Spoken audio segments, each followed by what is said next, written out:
verzoekt de regering haar angstige en politiek correcte houding ten aanzien van de islam te laten varen en de negatieve invloed van deze kwaadaardige ideologie die moet worden tegengegaan, verzoekt de regering de islam zoveel mogelijk uit Nederland te bannen en gaat over tot de orde van de dag.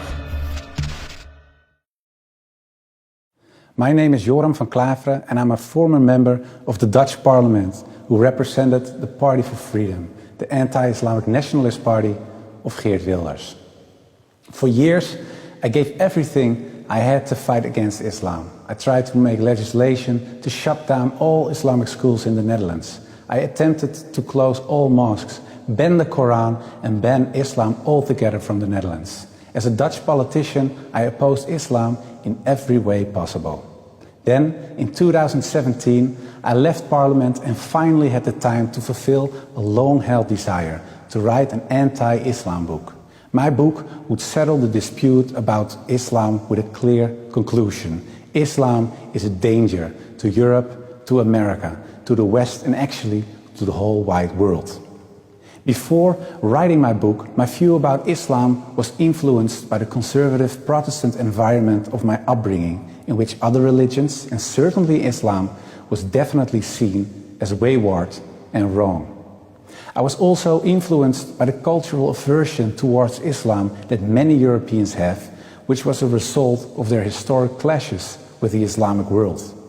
And of course, the fears and worries I experienced during years of studying comparative religion at the university formed my opinions.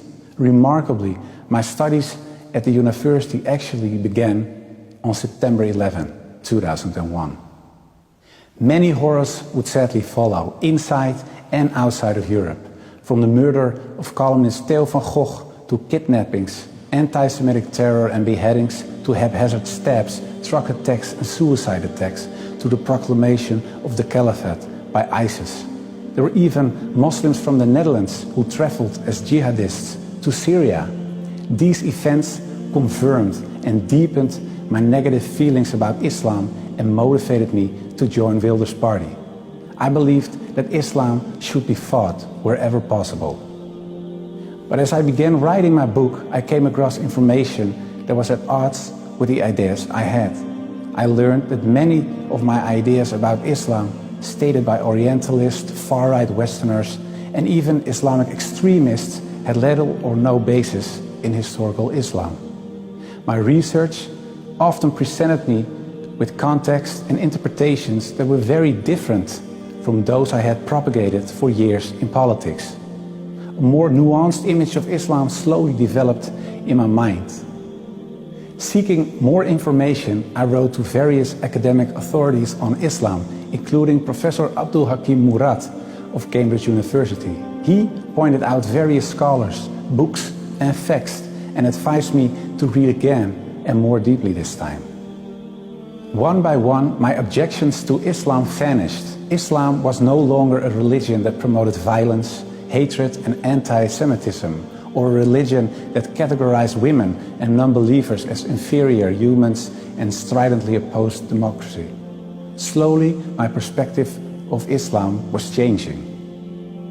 I also received surprisingly satisfying Islamic answers to my existing Christian questions about specific dogmas such as the Trinity, the sacrifice of Christ, and original sin.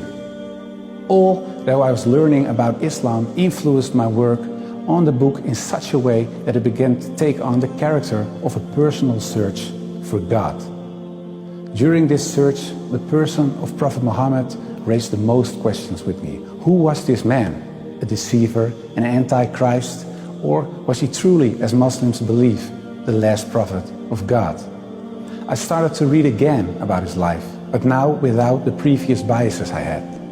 And I saw a more than special man, a man with almost supernatural patience, care, love, guidance, and above all dedication to his God and to his mission for justice. The arguments against his person and against his prophethood disappeared as I made a comparison with Old Testament prophets. In fact, I now understood what the 19th century historian Thomas Carlyle meant when he wrote, "The lies which well-meaning zeal has heaped around this man Muhammad are disgraceful to ourselves only." Like all radical ideologies, the far right is toxic too. It presents a reality that strips away all nuance. It answers real problems with lies, and it fights against a religion, Islam, that is not the enemy.